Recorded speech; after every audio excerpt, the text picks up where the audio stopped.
All right. Technical difficulties. Now we in there. Yeah, we in there. Welcome back, everyone. Let's get like some lights Oh, on yeah. lights in the back. Yeah, no, right. It's Promoting everybody brands. fighting over first. You know? We sit here and talk about it. Welcome back to the Gentlemen of Crypto, fellow crypto warriors. Episode 116. Today is Monday, March 5th, 2018. Oh, yeah. March 5th. I am King. And I'm Bitcoin Zay, and we are here to bridge the gap between cryptocurrency and the community Monday through Friday at 10-ish. 10-ish. There we go. 1-ish on the east. Yeah, Alec, you're right. We do need to do all that stuff when we go live. Listen, we literally like to spend like the last few minutes reading like more information so we can make sure we get like the most current stuff. Yeah, because some stories pop up like right before we get on. So. But yeah, we're going to start cutting off at like 9:30 or something. Yeah, so still in North Carolina streaming. Just go ahead and throw it out there. We won't have the morning show tomorrow.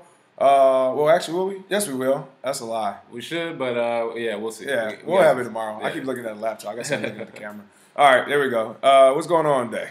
Yeah, well, for our Bitcoin winner for last time, we talked about Dubai having their own blockchain for cars and how they can actually track cars from when it's created all the way to when it's sold and on from there. So we asked, do you think it's a good thing? Shout out to Sergeant Kitty for winning the free Bitcoin for the answer that trust and transparency is very important when purchasing a car because you don't want to get scammed. I have seen people, they try and buy cars on Craigslist or they try and buy it online somewhere and somebody will, give them something and they won't check. Even though they have Carfax, sometimes they can be inaccurate and they'll, scam you out of that. So hopefully this pilot in Dubai catches on with everybody else. So all right, good stuff. Shout out to Sergeant Kitty. Thanks, Sergeant Kitty. Of course, thanks for all the comments. Like I said, we always read through those when we can. I think we usually read through almost all of them at this point still, so we're still going good on that. Oh, yeah. Other than that, of course, if you haven't already, you can sign up for the newsletter. We have that out. We're going to be putting a lot of good stuff in the group this week, so looking forward to that. On that digital assets group website as well, we have the shirt discount once you sign up, so a lot of good stuff there. Oh, yeah. And of course, we are now on Google Play and iTunes. And Spotify. Shout out to Spotify. I was listening to it. We're on Spotify too. Well, I didn't even know this stuff. Here we go. Phone, just to make sure. I got somebody else's phone. I got to start putting that in notes. Yeah, so it's all on Spotify too. Well, shout out to Alec big too. now. Yeah, I know, right? We made it. We made it. Alec went and backtracked and put everything up from all the episodes. It was a ton of episodes up. So I think total we have all 115 up and then 116 after the day. And we're on LinkedIn too. So oh yeah, good man, Alec. There we go. Other than that, it's time to get to business. Oh yeah. We have a Dino of the day today. Oh yeah, off top. Dino of the day. It's been a while, but we're back. The Dino of the day today is a woman who said Bitcoin is a gigantic Ponzi scheme used to fund terrorists, says Diane Abbott. Keep it coming. Tell us about Diane Abbott. Who is she? Well, Diane Abbott is the Shadow Home Secretary. I want to make sure I get that name right. Okay. That doesn't sound creepy. Shadow Home Secretary in the UK, who is one of the people who actually makes decisions about monetary policy. And in her opinion, not even really in her opinion, probably got trotted out there to say this, but she thinks that Bitcoin is a Ponzi scheme simply because people get into it, make money off of it, and that it'll crash and burn one day. Her exact quote, and let me get this right, because when you hear this, you'll see what we mean by, are these your regulators? Right. This is what we're talking about. Is this your warrior king? Is that a movie? Yeah, exactly. I'm trying to get this browser into people. Yeah, she literally says, if everyone took their Bitcoin money and tried to buy a new car all at once, the whole thing would collapse. Now, lady, who in their right mind thinks that at any point in any monetary policy and everybody's going to go and spend all of their money at the exact same time? Especially for people who have been in Bitcoin. There are big holders. There are people who trade it. There are people who mine it. There are people. That's not even a possibility. You can't spend it all at once. That's not even a thing. So she's one of those people that we keep reminding you. She probably hasn't done enough research on it to even speak on it, but she's speaking on it anyway because they hold the mic to you and you got to say something. So you got to say something. When they do that, they usually come out sounding very dumb on the subject, and then they throw out words like Ponzi scheme, tulips, criminals, drugs, and regulators. That's basically it. So those same subjects have come up from Diane Abbott, and she is definitely a dinosaur for that, for her old way of thinking. That, or not even an old way. Who spends? I mean, if everybody at a bank showed up at the same time to get their cash out, that bank will crash too. They don't have that cash. Right. Yeah. So if we talk about Ponzi schemes, if China shows up at the door, we want proof of all the money that you're gonna pay us back in debt. Yeah, we would crash too. So that's that. You know, it's Makes funny. 0 cents. Again, it's from the same regulators. We heard from regulators last week when we were at CIAA. Yep. They just don't know what they're talking about. But you know, their warmongering must continue onto some new thing, and it looks like the war on crypto has begun. Because of that, let's go ahead and give her that loud roar. Oh, there it is. So sweet. Give it to her. 2 times. Oh yeah, get your people, Antonio. Right. UK is going hard. Come on, against Bitcoin. Antonio. We're gonna have to bring some South Koreans over there to get a good back. Get these petitions going. But yeah, well, just another example. And other news besides that same old man is, of course, we're gonna get a new regulator, new Dino every day because it seems to be happening. It looks like Coinbase is finally under fire. Coinbase user has filed a class action lawsuit against the company, claiming what insider Bitcoin Cash trading. I would say we could have told you that, but we did tell you that. I believe we did tell you that. That was I believe a lot of people told you. A lot of people said that, yeah. Everybody knew that. And the lawsuit, the plaintiff accuses Coinbase of artificially inflating prices by means of disclosing buy and sell orders moments after Coinbase launched Bcash support on December 19, 2017. The movement had caused the price of the crypto to soar by over 130%. From about 1,800 on December 18th to reaching as high as 4,300 by the 20th, according to data from CoinMarketCap. With nobody using it. Right, with nobody using it. I mean, if you remember with the whole fiasco, they actually shut down the exchange as soon as, you know, Bitcoin Cash came available. And then once they pumped it and started dumping that thing, then they said, well, now you can get back in and trade it, even though it's like literally dropping in value as you watch it. Oh, yeah. And I mean, Coinbase has... In my opinion, they've been planning for something like this by every time the price rises with something, the service of Coinbase drops out of the blue. You can't log on. Stuff doesn't work. So that in the event they did something like this, added a new coin, Ripple might be that next one that we're looking at right now. When that new coin gets added, all of a sudden you can't buy, you can't sell, you can't do anything. It's just whoever the market makers are, whoever set their bids and sales, they get all the orders, and everybody else, retail investors, are left out in the cold. So, yeah, that's why those lawsuits are rolling in. That was one. Second one just rolled in like 30 minutes before we started. Yeah, the second one looks like it's about Coinbase facing another lawsuit. A user alleged that the platform kept unclaimed coins sent by email. And there's actually a lot of people complaining about that as well. Oh, yeah. I would actually say on that one, you know, I don't think they're actually keeping the coins. I think they're just so backed up that their system isn't processing it. Yeah. And then as far as the lawsuit, you all know we stand on regulations and regulators. I don't think, you know, they should be able to go through with the lawsuit. And I mean, Roger Ver came out after the whole pump and dump and was like, market manipulation is illegal. I mean, he came out and said it, and people are still using Coinbase, which makes no sense. But so, yeah, I don't want anything to happen with that, honestly, even though it is kind of ironic that Coinbase, out of everyone, is getting the class action lawsuit against them since they are literally with the establishment. I mean, they might have stated only 13,000 people are going to, you know, their IRS or tax returns need to be given to IRS. But I can guarantee you that they are already working with the government for like a 5-year plan. Like, all right, next year we'll give you 75,000. Yeah, exactly. 2 more years we'll give you 100,000 from these years. Like, come on, people. This is, and then we give you everybody full transparency. It's a government-run agency. Right. Because didn't they just hire a lady from Google? I didn't see the Google. I know they did the Facebook and all those other ones. TD Ameritrade. Yeah. I was just saying. They probably did. They just hired a lady from Google. And whole crew. I believe they're the biggest collector of data in the world. So. And I will say about the I will say about Ripple. You know, somebody made a funny comment on one of the Telegram groups earlier. They're like, Ripple's going to be the new China FUD meme because Ripple going to Coinbase. Because again, it's the rumor. It might happen, it might not. But I mean, either way it goes. As a trader, can you make money? Yes. But as an actual long-term investment and all that, I mean, it's going to Coinbase, who are pumping and dumping coins for a reason. Yeah. I mean, they're going to end up tarnishing any brand that becomes attached to it if they continue on that path. So. Oh yeah. I wouldn't stick to that long term. But speaking of crypto exchanges, we have another set of exchanges that have decided to create a union, basically.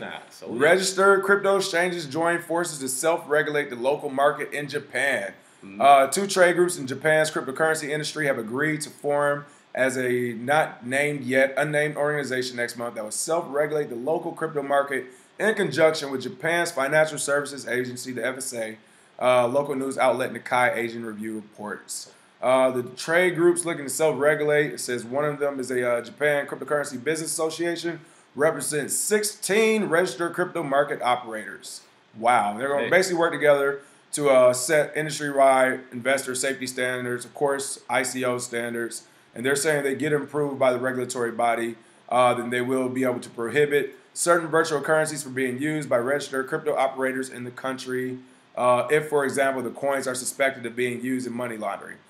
I don't agree with that part, and that was the reason why I said last time with Crypto UK, I'm not sure, we don't have to unionize. We don't have to self-regulate. The market's going to regulate itself. It needs to be that fine line there, because now they're saying, well, they're going to get licensed and sanctioned by the government and then self-regulate. Well, it looks like they're going to do the same thing the government's going to do. Exactly. What happens if a lot of them have a certain stake in the coin and there's a competing coin? I wonder which one's going to be noticed, known as the one that does the money laundering. So. I was just about to say, I was like, as soon as, somebody gets a good stake in one of these markets, I guarantee you there'll be bad news about another one. And then somebody will get super rich off of it, and then they'll rinse and repeat, and then they'll say, yeah, those are the money launderers. Yeah, that's one of those things where as soon as you give one person the power, you basically gave it up to everybody. Right. Because that's what humans do, man. They exploit. That's what humans do, man. Hey, man, I can't stop human behavior. As soon as one tries to do it, that's why we try and constantly tell you this news. Because as soon as one or two does it, the other ones are coming. People copy. And they take ideas, and then boom, everybody's doing it. So and then you have a coin that's a money launderer also. Vaughn made it the greatest point, strengthening the DEX argument. For those who don't know that, decentralized exchanges. Yeah. We keep talking about how we can't wait for them to hit this year. And I mean, this is just another reason why. Like, no, not the exchange, not the regulators. No one will, no one's going to influence this market in such a way that people don't want to. They don't have to. Yeah. Andres Antonopoulos just dropped a video yesterday. We already posted it on Twitter. He basically said that the best thing, he was like, innovate before they can even create the rules. Yeah. He was like, no one has asked them for permission. And that's something we continuously say. Yeah. He literally just came out and said it on a video he released yesterday. But he was like, who asked the regulators for permission anywhere? Yeah. Yeah. We have never voted on this. We have never, no one in the industry already or users for the last few years have been reaching out to regulators saying, hey, can you come help us figure out what's what? No one has asked them. So I don't know too many blockchain developers who finished their code, test it out, and send it to a lawyer. Like, you know what I mean? Like, we're not sending it to them to be like, okay, so is this okay? Can I start it? They just start it, and then they worry about all that stuff later. So I agree with them there, definitely, because I just got a good email as one of the early people on altcoin.io, and they have a great system, like I said, for atomic swaps, decentralized exchange. They don't hold any coins on the exchange. It's your private coins, your private keys. So what's going to happen then? Do you need these centralized exchanges? So I can tell you right now, they're coming. Right. They're coming. A-Dub, the guy said we're super over Ripple. I mean, we're over as far as like long term. Again, you can make money on short term. Yeah, we always say as traders, you can't have a heart about this stuff. But at the same time, it's like if you're talking to people about actual cryptocurrency and going forward, there's 100 other coins. That's the point. So many other better ones, man. So as far as being professional and people looking at you as as a subject matter expert, not saying we're expert, but in general, just saying okay, these people know a little bit about it. Not just us, anybody in the space. Yeah, if I were talking to somebody in the space. Just trying to figure out, comparing those due diligence, and they were trying to sell me Ripple. I don't know about how much I would listen to them in general after that. So yeah, absolutely. What else is going on? We're just going international again. Going around the world, Swiss-based Credit Suisse and Dutch-based ING financial service groups have successfully completed the first live transaction of 25 million euros. That's around $30 million. And securities on R3's Corda blockchain platform, according to Credit Suisse last week's press report. What do you think about that? Oh, congrats. It works. We talked about it before. It works, man. It's the R3 blockchain consortium we've seen. It's for banks. It's for them to be able to settle payments, securities, things of that nature, futures payments, things of that nature that they'll actually get into later, quickly, easily, and securely. However, it doesn't really help cryptocurrency, so to say. Is literally an innovation that banks are going to use for their own using. So it's good enough for them, but yeah, whatever, man. Yeah. Well, again, it's one of those things where it's pretty interesting to see banks right now. They're acting as like they're inventing the whole system. It's like, no, the system works, is already there, it's scaling right now. Yeah. But it's kind of funny that, like you said, they're kind of just taking the charge. Like, yeah, we got this done. It's like, yeah, you can do that on the Bitcoin network as well. Congrats. I mean, they've been testing since 2015. I know they have more money at stake, so they have to do more back testing, more QA. But at the same time, from a crypto standpoint, there's kids who created cryptocurrency. Their blockchain works in 2 days. So, it's cool, but I understand with banks, it takes to me, it's more of a lesson of how long it takes them to get to a point where their stuff is going to start working. They just got one successful test after being around 2.5 years. So right, and that was a test. So. And that was just a test. It's not even standard. So it's gonna take some time, but congrats on that so far. Well, speaking on companies experimenting with blockchain technology, PayPal files patent for system to speed up cryptocurrency transaction times. U.S.-based payments giant PayPal has filed a patent with the U.S. Patent and Trademark Office last week to increase the speed of crypto payments. They're going to be calling it, looks like, the expedited virtual currency transaction system, involving the use of secondary private keys to shorten wait times for transactions between consumers and merchants. I don't know if they're doing anything innovative, but... Well, I mean, I was going to say, the actual code or whatnot, I'm starting to dig into it to see, how they use the secondary private key to make it faster. However, what I will say is, this to me sounds like them jumping out ahead of the Lightning Network, because in my opinion, anybody who wants any type of business going forward dealing with Bitcoin, they're going to want to have some sort of Lightning channel or Lightning Network payment system. And if they could just patent something similar, then they could use it as their own and then market it as this is the way PayPal uses Bitcoin, faster speeds than anywhere else. And it's a trusted name of PayPal, so they'll say, oh, you don't want to deal with some guy with a payment channel, deal with PayPal. Right. Or they'll work with regulators to say, well, make their channels illegal, but ours, we patented it with the blockchain, patent office or whatnot.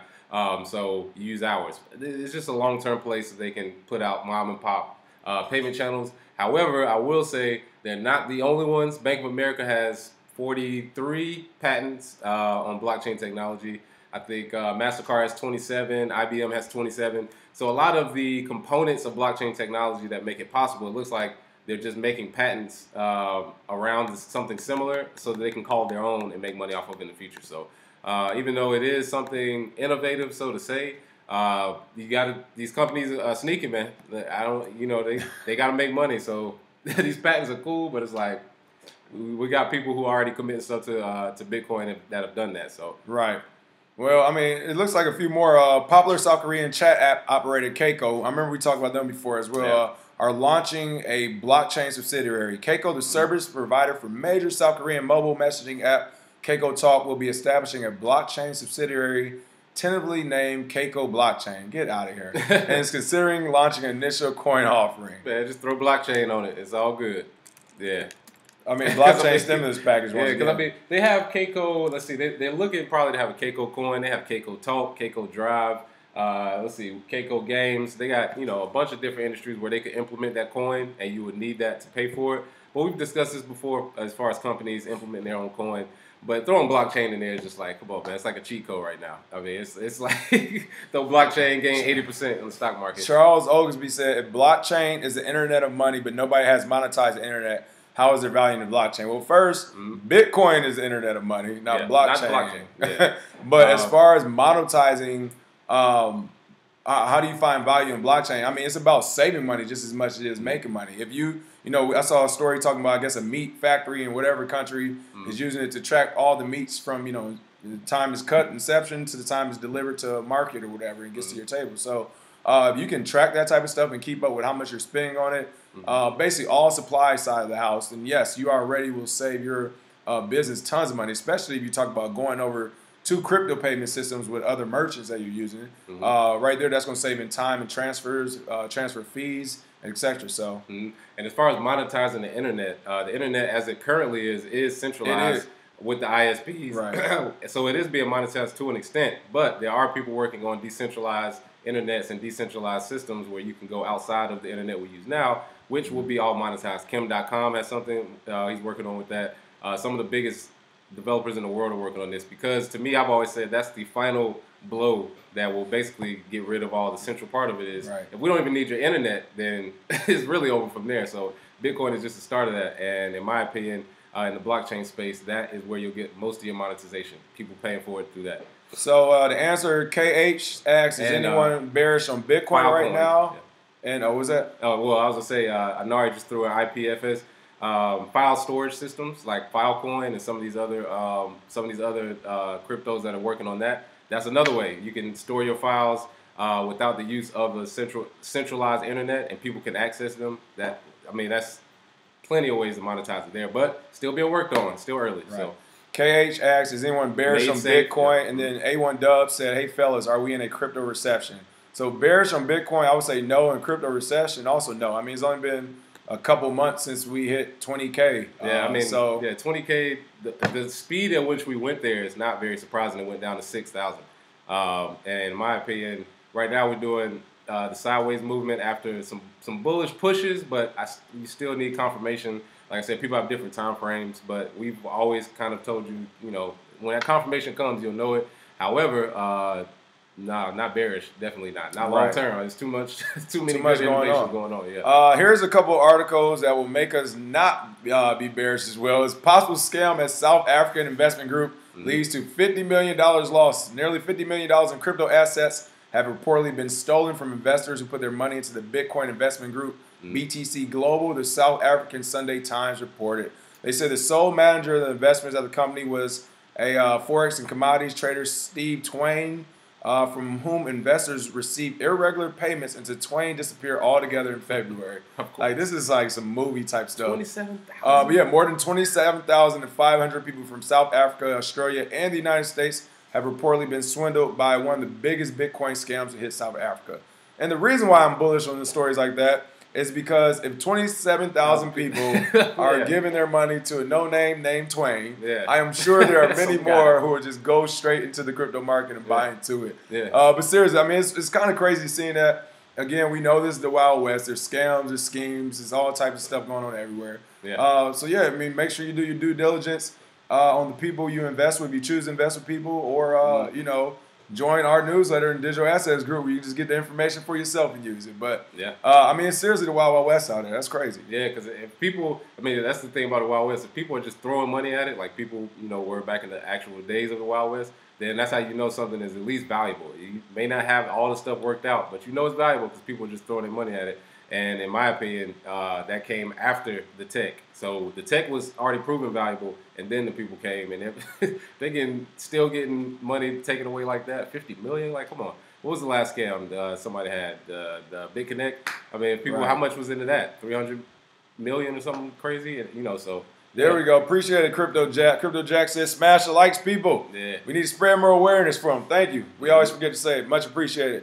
Oh, yeah. And let's see. The other big heist this weekend, they called it the Big Bitcoin Heist. Icelandic police are hunting for hundreds of Bitcoin mining machines. Specifically machines. I saw some articles like Cointelegraph or CoinDesk said it was looking for Bitcoin miners, so it makes you think they're looking for the people. They're just looking for the actual equipment. The AP Associated Press reported that as many as 600 miners, 600 mining machines, which have yet to be recovered, were stolen during 4 separate incidents in December and January. 11 people, including a security worker, have been arrested in connection with the investigation into what has been called the Big Bitcoin Heist. Officials in Iceland reportedly said the scheme to steal the machines, which are now worth close to $2 million, is the biggest in the island nation's history. Well, wow. That sounds like such an inside job. It hurts. I don't even know. 600 went missing. And they actually said it was 4 separate incidents when those 600 miners, and they've arrested about 11 people, and some of them who, including the security guard who works there. Because in my opinion, you don't just walk out with 600 miners unless you got some sophistication and some help. Right, it's definitely an inside job. So for one to even know what it is and where it's at. Where it's at. What happened in North Carolina the same way. Same thing in North Carolina. And I was like, come on. No offense, most people in North Carolina don't know about Bitcoin mining machines. So I knew that one was an inside job. It only takes one guy to be like, hey, man, there's 600 of them here, man. Like, what is it? I can leave a door unlocked, you know what I mean? Whatever their security parameters are. And because stuff is too valuable. And in my opinion, the security people that they got, they got some hard questions coming, because it's even kind of worse if they didn't have an inside job, because if you let that happened. They stole from you 4 different times and got 600. That is even worse. Like, how's that even? I think it was Casino. That's even worse. Casino and Robert De Niro's character with somebody went on the jackpot penny slots. He was like, you're either incompetent or you're in on it. But either way, you gotta go. You just gotta go. So exactly. Crypto Key had a question. Do we think that these companies that are getting these patents will later on try to sue tech that's already being used in the future, and can that be done? I believe there will be a roundabout way somebody's lawyer finds to either make money off of Bitcoin purchases, or a type of purchase, or a type of wallet, or a type of blockchain technology, I think they will try. Now, will they be successful? We'll see, because in my opinion, open source technology is open source. But I think they will try because, like we said before, if they didn't get in early enough from an investment standpoint, non-coiners make money off the shovels, so to say. So they'll try and get in that way. So, I mean, they're already buying companies. They're already getting patents. Of course, they're trying to make money off this. They're trying. And then Carl Mays also said, so hearing that in regards to, it looks like the scam for the South African Investment Group, Carl said, so hearing that, do we feel something or someone or at least needs to regulate some part of crypto? Still no. Because even with the South Korean, or not South Korean, South African bad investment guy, I mean, you have to do your due diligence. Yeah. And I mean, here's the thing too. It's funny how they really call that a scam as well, or what do they call it? Did they use the word scam? Yeah, they called it a scam, which it was. But I've still never heard anybody call some of these bank scams. I mean, J.P. Morgan Chase's CEO, like, literally crashed the price of Bitcoin momentarily. I won't say crash, but he literally manipulated the market, and no one's calling that a scam. The big U.S. banks, almost all of them have had multiple fines, multiple everything for money laundering every year. From everything. Bank of America got some more some more accounts that were fake on top of the ones that just came out. And Wells Fargo just had a thing last year before, like 5,000 fake accounts. Oh, that's what I meant. More than Wells Fargo. Sorry, they have more. I don't see the public calling them out in the same way that you're calling out some of these. And with all that, again, the regulators can't regulate the banks. So why do we even have why do we have this inkling that they can regulate a crypto market, which A, majority of people don't know anything about, and then B, is getting to the point a lot of it is very private. Yeah. We all know Bitcoin is pseudo-anonymous, is not anonymous. However, there are coins like Monero and Zcash and everything that are almost fully anonymous. So if you can't regulate a bank that uses cash and money online that you can track, there is no way they can even have a chance at regulating the crypto market. So the fact that we're even about to go down that road, to me, is ridiculous. I think it's going to be a waste of taxpayer money in the first 5 or 10 years of them even attempting it. So don't waste my money, man. Yeah, we'll see. Then last but not least, TechCrunch's founder, crypto fund, subpoenaed by the SEC. The SEC has reportedly subpoenaed the cryptocurrency investment fund launched last year by TechCrunch's founder, Michael Arrington. Gotta be careful. At least 80 subpoenas have been sent out to various businesses already. Wow. Yeah, well, they sent out 80, and it's starting to leak out slowly which businesses are getting these subpoenas or getting looked at by the SEC. But like we said, it's people out there that they actually like this, so that they can, if they come out on the other side, that'll legitimize them, so that people will say, well, the SEC looked at everything we have. What we're doing is completely legitimate. You don't have to be scared. Just like Overstock CEO said that, some other ones. So could be good for them if they look at his stuff and he's, oh, well, he did it the right way, this and that. Or it could be, hey, he didn't learn from it, and then everybody who follows after that will actually make the industry better. So from their standpoint, from a regulator standpoint. Right.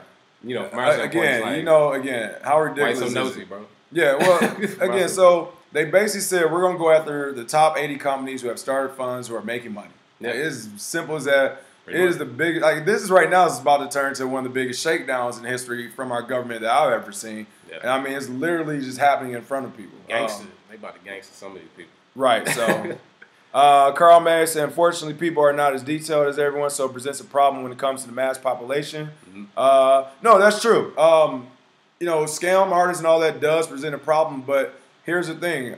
We're all about, people aren't as detailed or maybe as educated in space, but, we don't want to give out the handout. You got to learn. You have to learn. We provide an education service. Like, that's another thing too. Is like we actually have. And not just us. There's plenty out there. There's plenty out there. So it's not that people aren't as detailed. People are being lazy, honestly. Yeah. Some of the questions we get sometimes is literally like, "Well, have you even tried to Google yet?" Yeah. I mean, exactly. We don't mind it, but it's also like, hey. When you are making that game time decision for an investment, because unfortunately sometimes people do rush. Like right now with the whole Ripple thing, whether it gets FOMO'd this morning, whether it gets listed or not. If it doesn't get listed, people are going to be losing money tomorrow. If it does get listed, great. They took that risk, but you have to do your due diligence. So for something like Ripple getting listed, if somebody were to invest in that, that is literally a crapshoot. Because you haven't done your due diligence. There's no way to do your due diligence on it right now for the majority of people. So, as a matter of fact, this drop from 20K when it went to the price we at now was a perfect time to be studying, reading, learning, asking questions, and not investing in anything so that you have a good base when this new cycle comes back around. Because Most people, they jump in when they hear about it when it's at the top, like we Right. saw before in December, and then they're let down because they're like, well, you know, we didn't know and such and such. But no one bought it when it hit 6,000, 7,000. And yeah, and this next time it happens, you know, the excuses are starting to become less and less the more people hear about it, because of course it takes years to get used to it and learn it. And I mean, it took me 2-3 years to even be comfortable talking about it. So I know it takes some time. However, the basics you need to start, like I said, you got it. It doesn't take that much. You know what I mean? You can just an hour a day, 30 minutes a day, something like that. You know, in a couple months you can be pretty solid as far as, you know, the ins and outs of buying, selling, moving it, when to, you know, trade. So still no regulators. Still no regulation. We'd rather not see that. Imagine a whole generation of children who grow up thinking I have to learn in order to make it, instead of somebody's gonna save me if I do it wrong. Which we got a lot of people winning trophies today for no reason. To me, regulators are participation awards for this market right now. It's like, I don't want a participation award. Either we're gonna win this game or we're gonna lose it. I know it's money on the line, but hey, and that's why you want to be with the winners. Yeah, exactly. That's why we do what we do. You know, Free Bitcoin Day. What are we doing? All right, so for the free Bitcoin, in light of PayPal's new patent on blockchain technology, some of the other ones, what are the patents that you think these big corporations are patenting? What a part of blockchain technology do you think is, because they're trying to speed up or trying to increase the number of transactions? Some people actually want to make the coin with governance. Some people want to, you know, implement different features.